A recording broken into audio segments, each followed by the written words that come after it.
شروع اللہ کے نام سے جو بڑا مہربان نہایت رحم کرنے والا ہے۔ جہنم آگ کا سمندر ہے، قبر کا عذاب جہنم سے بھی زیادہ ہے۔ جہنم اور قبر کے عذاب سے نجات اس تسبیح میں ہے۔ حضور صلی اللہ علیہ وسلم نے فرمایا، یہ تسبیح زیادہ سے زیادہ پڑھو، قبر ماں کی گود جیسی ملے گی، جہنم کی آگ اس پر حرام ہوگی۔ محترم ناظرین، حضور نبی کریم صلی اللہ علیہ وسلم نے ارشاد فرمایا کہ جو شخص بچھونے پر یعنی رات کو اپنے بستر پر سونے سے پہلے یہ دعا 3 مرتبہ پڑھ کر سوئے گا تو اللہ تعالیٰ اس کے تمام گناہوں کو بخش دے گا، اگرچہ اس کے گناہ درختوں کے پتوں اور ٹیلوں کی ریت کی تعداد میں ہوں۔ اس کو فرشتے منادی کرتے ہیں کہ بخشے بخشائے اٹھ جاؤ۔ اللہ تعالیٰ فرشتوں کے سامنے فرماتا ہے کہ کیا میرا بندہ اس کلام کے ذریعے مجھے پکارتا ہے اور اپنی مغفرت کی التجا کرتا ہے؟ یہ جانتا ہے کہ اس کا کوئی رب ہے جو گناہوں کو معاف کرتا ہے اور اس کو پکڑ بھی سکتا ہے۔ سن لو، میں نے اپنے بندے کی مغفرت فرما دی۔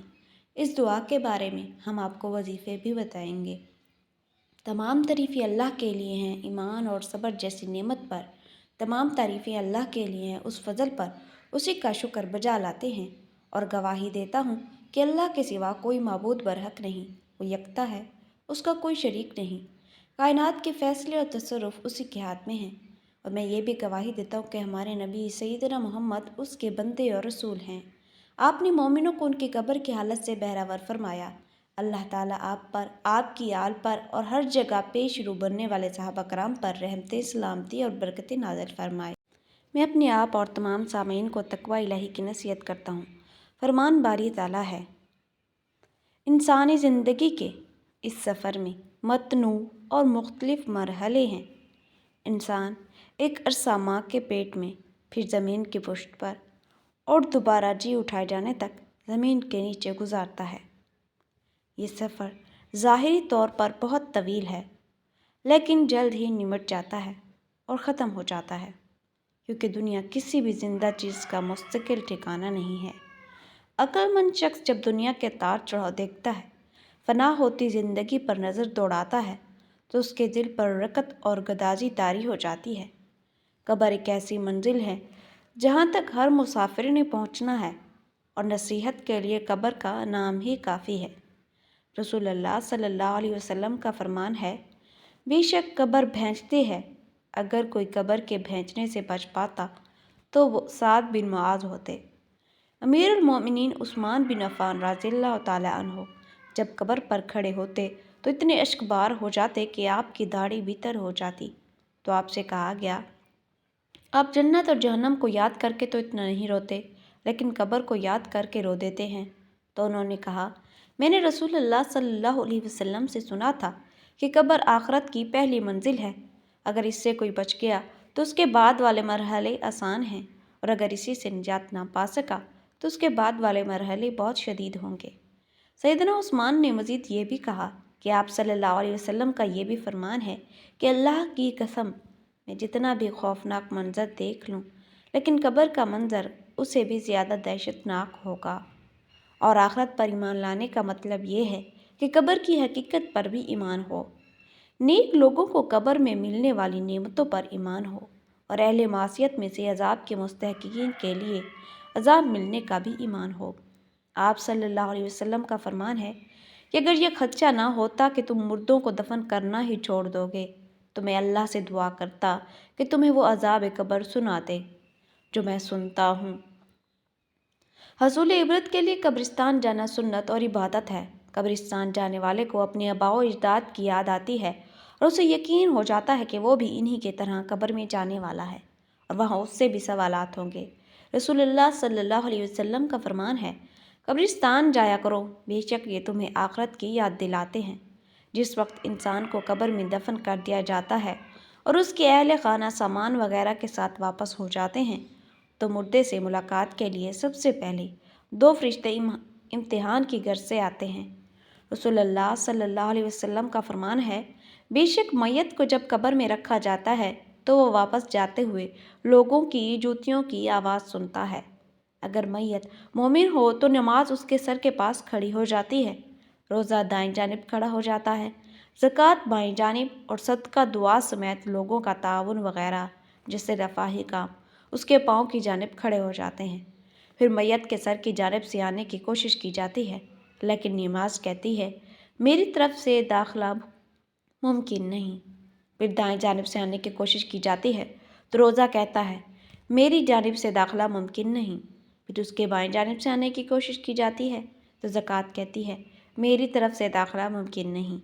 تو پھر اس کے قدموں کی جانب سے آنے کی کوشش کی جاتی ہے، لیکن صدقہ دعا سمیت لوگوں کا تعاون وغیرہ کہتے ہیں یہاں سے داخلہ ممکن نہیں۔ تو پھر میت سے کہا جاتا ہے بیٹھو تو میت بیٹھ جاتی ہے اور اسے سورج کا منظر ایسے دکھائی دیتا ہے کہ وہ غروب ہو رہا ہے۔ اسے کہا جاتا ہے کہ تمہاری طرف یہ جو شخص آیا تھا اس کے بارے میں تم کیا کہتے ہو اور تم اس کے بارے میں کیا گواہی دیتے ہو؟ تو وہ کہتا ہے مجھے چھوڑ دو، میں نماز پڑھ لوں۔ تو وہ کہتے ہیں تم پڑھ لو گے، پہلے ہمیں ہمارے سوال کا جواب دو۔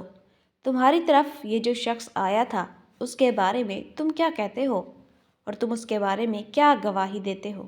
تو وہ کہتا ہے وہ محمد ہیں اور میں گواہی دیتا ہوں کہ وہ اللہ کے رسول صلی اللہ علیہ وسلم ہیں، آپ اللہ کی جانب سے حق لے کر آئے۔ اس پر فرشتے کہتے ہیں تم ساری زندگی اسی پر قائم رہے اور اسی پر تمہاری وفات ہوئی، انشاءاللہ اسی پر تمہیں اٹھایا جائے گا۔ پھر اس کے لیے جنت کے دروازوں میں سے ایک دروازہ کھول دیا جاتا ہے اور کہا جاتا ہے یہ جنت میں تمہاری جگہ ہے اور وہ کچھ ہے جو اللہ نے تیرے لیے تیار کیا ہے۔ تو وہ بہت زیادہ خوشی اور مسرت محسوس کرتا ہے۔ پھر اس کے لیے جہنم کا ایک دروازہ کھول کر کہا جاتا ہے اگر تم اللہ کی نافرمانی کرتے تو یہ جہنم میں تمہاری جگہ اور وہ کچھ ہے جو اللہ نے تیرے لیے تیار کر رکھا تھا۔ تو وہ بہت زیادہ خوشی اور مسرت محسوس کرتا ہے۔ پھر اس کے لیے قبر کو 70 ہاتھ تک فراخ کر دیا جاتا ہے، قبر کو منور کر دیا جاتا ہے اور اس کا جسم ویسے ہی لوٹا دیا جاتا ہے جیسے وہ شروع میں تھا۔ اس کی روح کو پاکیزہ پرندوں میں شامل کر دیا جاتا ہے۔ یہ پرندے جنت کے درختوں میں رہتے ہیں، یہی اللہ تعالیٰ کے فرمان کا مطلب ہے۔ سورۃ ابراہیم کی 27 آیت۔ اللہ تعالیٰ ایمان لانے والوں کو قول ثابت کے ذریعے دنیا اور آخرت کی زندگی میں ثابت قدم بناتا ہے، اور جب کافر کے سر کی جانب سے آنے کی کوشش کی جاتی ہے تو کوئی چیز مانع نہیں ہوتی۔ پھر دائیں جانب سے اس کے پاس آیا جاتا ہے تو کوئی چیز رکاوٹ نہیں بنتی۔ پھر بائیں جانب سے آیا جاتا ہے تو کوئی رکاوٹ نہیں آتی۔ پھر قدموں کی جانب سے آیا جاتا ہے تو کچھ رکاوٹ نہیں ہوتی۔ پھر اسے کہا جاتا ہے اٹھ کر بیٹھو تو وہ رعب اور دہشت کی حالت میں اٹھ کر بیٹھ جاتا ہے۔ اسے کہا جاتا ہے تمہارے ہاں جو شخص آیا تھا اس کے بارے میں تم کیا کہتے ہو اور تم اس کے بارے میں کیا گواہی دیتے ہو؟ تو وہ کہتا ہے کون سا شخص؟ اس سے اس کا نام ہی معلوم نہیں ہوتا۔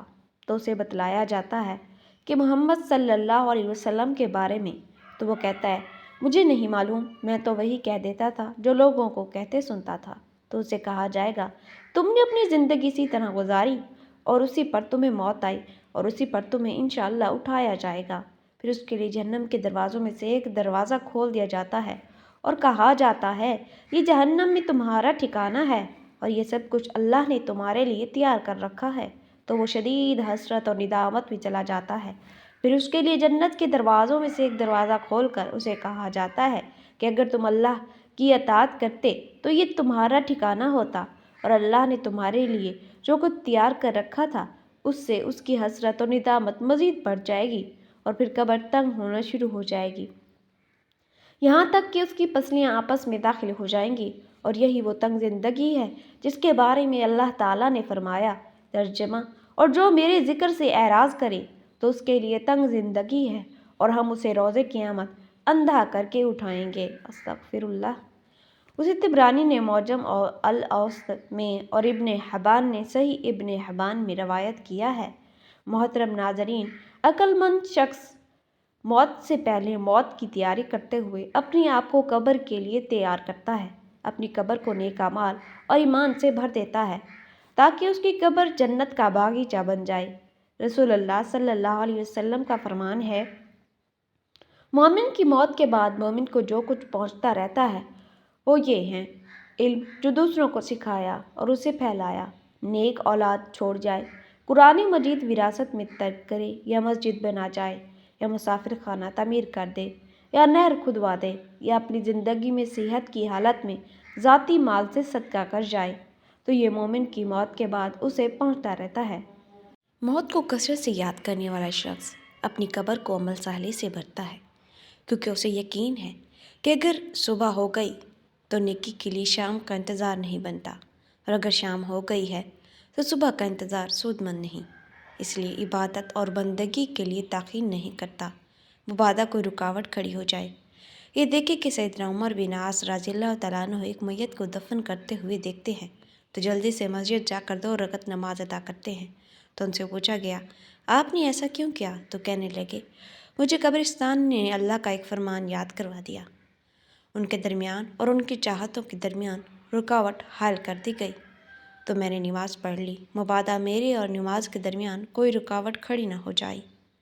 جو شخص چاہتا ہے کہ قبر میں اس کا کوئی ساتھی ہو جو تنہائی میں اس کا دل بہلائے، اس کی قبر کو منور کر دے، اداسی چھٹ جائے، تو وہ قرآن کریم کو لازم پکڑے۔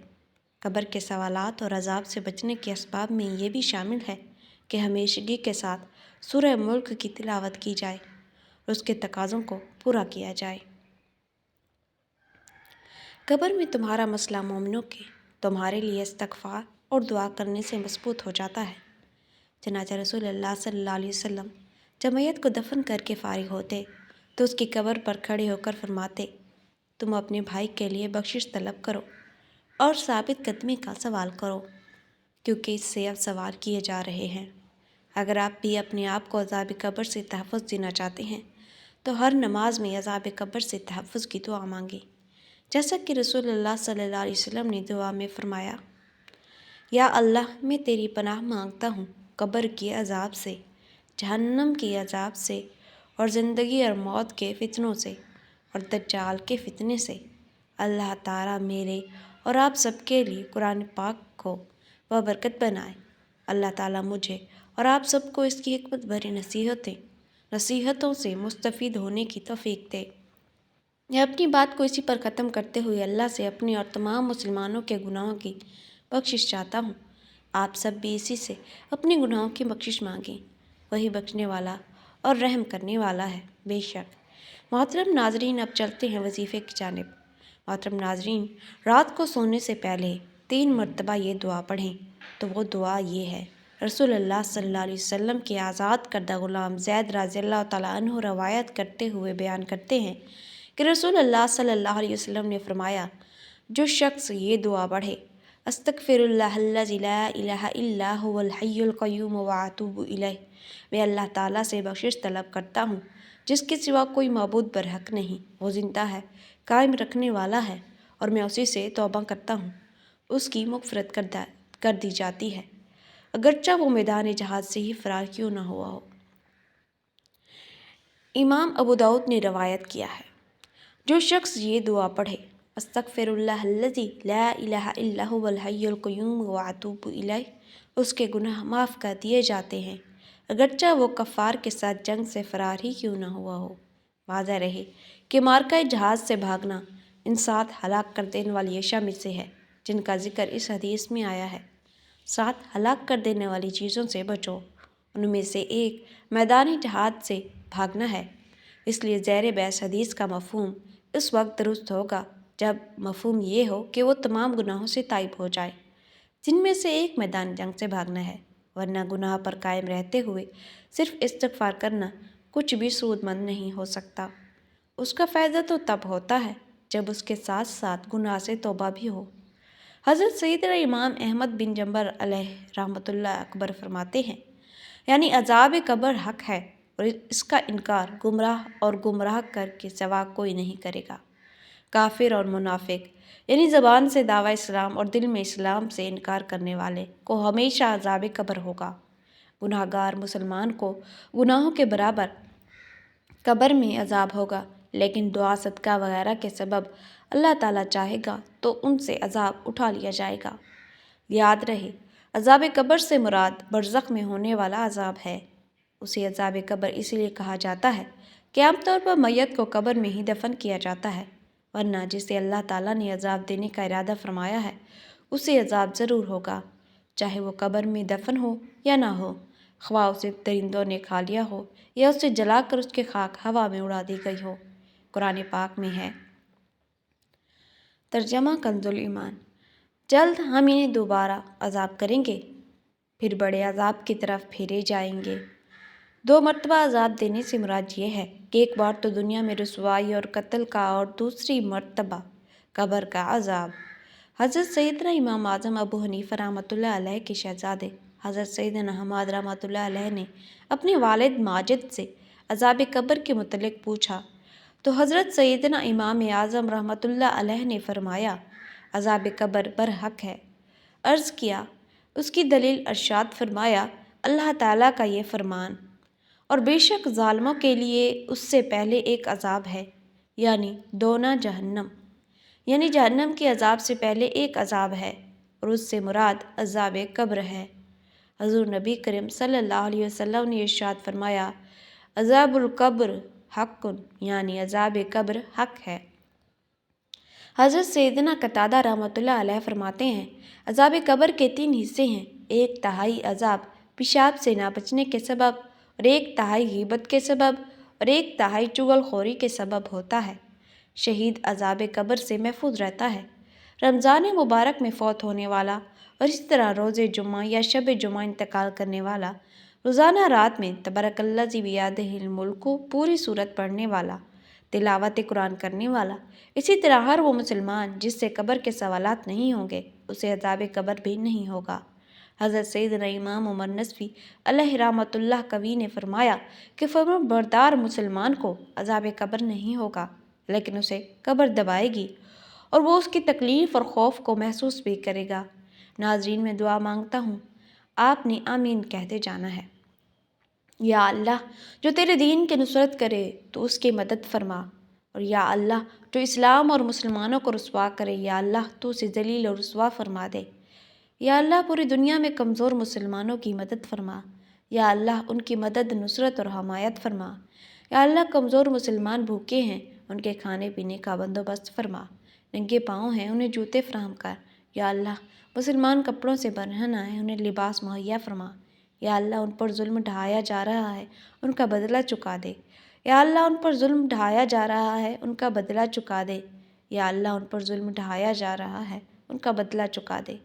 یا قویو یا عزیز یا اللہ قرآن کو نازل کرنے والے، بادلوں کو چلانے والے، لشکروں کو تنہا شکست سے دوچار کرنے والے، تمام دین دشمنی قوتوں کو تباہ و برباد فرما دے اور مسلمانوں کو ان پر غلبہ عطا فرما۔ یا رب العالمین، یا اللہ ہم تجھ سے جنت اور اس کے قریب کرنے والے ہر کام کی توفیق مانگتے ہیں۔ یا اللہ ہمیں جہنم اور جہنم کے قریب کرنے والے ہر عمل سے تیری پناہ چاہتے ہیں۔ یا اللہ ہمارے دینی معاملات کی اصلاح فرما، اسی میں ہماری نجات ہے۔ یا اللہ ہماری دنیا بھی درست فرما دے، اسی میں ہمارا معاش ہے، اور ہماری آخرت بھی اچھی بنا دے۔ ہم نے وہی لوٹ کر جانا ہے، اور ہمارے لیے زندگی کو ہر خیر کا ذریعہ بنا اور موت کو ہر شر سے بچنے کا وسیلہ بنا۔ یا رب العالمین، یا اللہ ہم تجھ سے ہدایت، تقوی، عفت اور تو نگری کا سوال کرتے ہیں۔ یا اللہ ہم تجھ سے شروع سے لے کر آخر تک، ابتدا سے انتہا تک، اول تا آخر، ظاہر و باطنی ہر قسم کی جامع بھلائی مانگتے ہیں۔ نیز تجھ سے جنتوں میں بلند درجات کے سوالی ہیں۔ آمین یا رب العالمین۔